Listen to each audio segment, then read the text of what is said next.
mhuri yezimbabwe ndadzoka zvekare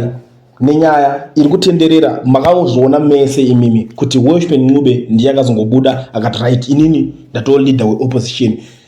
meno maskillful wavo vakaita so zvadaro Welshman Ncube akuleader akazoonawo kuti azviite kuti aramba achileader party iyi pane face yachamisa ndo pavakazoona kubvisa face yachamisa vakati ayo susu takuthrow another direction but pakunobvisa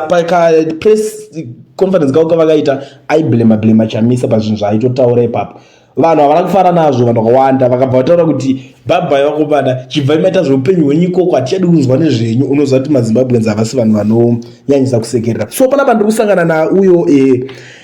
former MP wekuZANU-PF anoitwa Killer Ziv ari kukomendawo nyaya iyoyo anyora kuti this group led by Welshman Ncube will dissolve quickly like glucose. They are not only finished but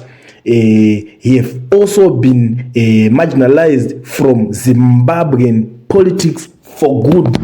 Zvirutonzi vatopera murwendo kana kuti mujeni yepolitics dzekuzimbabwe ndo nyaya iri kuitika panapa ndo nyaya iri kutaurwa naKiller Ziv amene muri yezimbabwe muri kuonawo senyaya toti Killer Ziv boy rezvataura kana kuti ari kutsvagawo tingati ari kutsvaga relevance